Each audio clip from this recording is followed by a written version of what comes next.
Jæja, til hamingju með annað sætið í kosningum langhlaupa ráðsins. Takk fyrir það. Segðu mér hérna, geturðu sagt mér eitthvað frá því hvenær þú byrjaðir að hlaupa og svona komst inn í þennan hlaupabransi ef að svo má kalla? Já, ég byrjaði að hlaupa bara sem menntaskólanemi, eitthvað svona smávegis. Já. En datt síðan kannski inn í þetta fyrir svona 16 árum þegar ég flytti við Breiðholt og fer að hlaupa með ÍR-skokk. Já, já. Og það var bara vel, svona, ég var boðin mjög velkomin þar. Þá fór þetta að verða svona fast.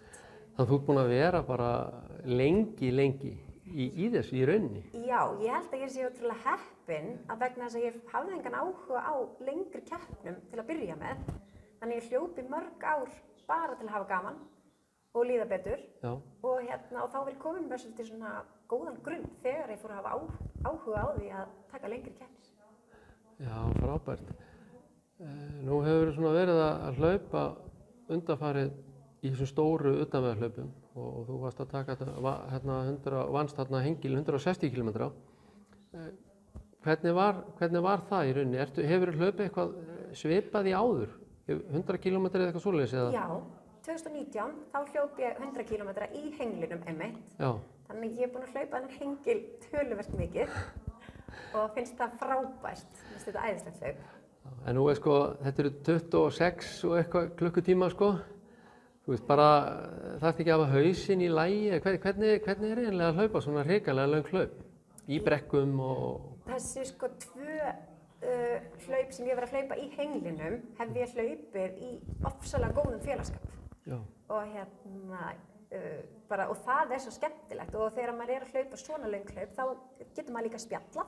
Já. Þú veist, þetta er ekki eins og þegar maður er að hlaupa kannski maraþon alveg jafn hratt og maður getur. Þannig að, þú veist, og meiri hlutan af báðum þessum hlaupum þangað til bara alveg í lokin, þá var þetta bara spjall og skemmtilegt, sko. Já. En svo var veðrið erfitt í báðum þessum hlaupum, bæði í fyrra og 2019.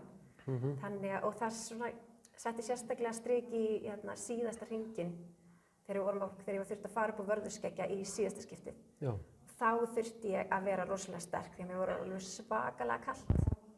Og þá var bara ekkert annað í boði en bara að halda áfram. Þá gastu ekki hugsað að hvíla þig eða neitt, þú veist, og bara varla gastu ekki nært þig þarna uppi af því að maður bara komst ekki úr vettlingum eða eitt eða neitt. Það var bara að hugsa að halda áfram og ég man hvað mér var ótrúlega létt þegar ég var komin svona nálægt Reykjadalnum síðan aftur og áttaði að veðrið var orðið skárra.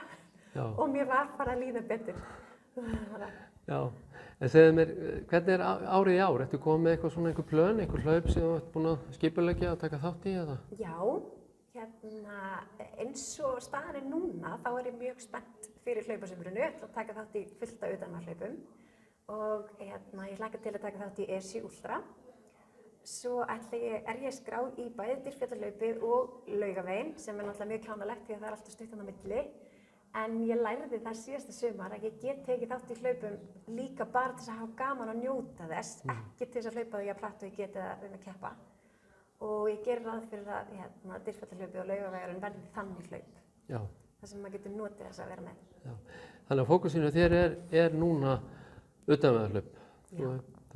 Ég heyri að þú hefur hlaupið maraþon og hefur það á göttunni, ekki satt? Jú, og mér finnst það rosalega skemmtilegt líka. Já. En mér finnst það rosalega erfitt eins og bara í hálfmaraþoni og kemur brekka og ég þarf að hlaupa hann upp. Mér finnst það mjög erfitt. Ég er miklu frekar til ég að geta labbað upp brekkur eins og í utanvegarhlaupunum. Já.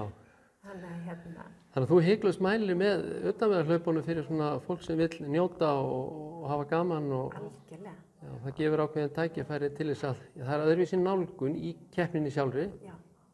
Þannig að þú mælir með því? Já, bara hitt er líka ótrúlega skemmtilegt en þetta hendar mjög betur. Já, en segðu mér bara, þú ert á fullu æfingu núna? Já, ég er samt svona svolítið að reyna að slaka aðeins á. Það er febrúar, það er langt þangað til að ég er að fara að keppa í ykkur svona... Ok. Þannig að ég er svona aðeins að reyna að slaka. Já. Og kannski svo þegar bara mars kemur að fara þá svona meira á fullt. Já, heyrðu, frábært, takk fyrir þetta. Takk fyrir.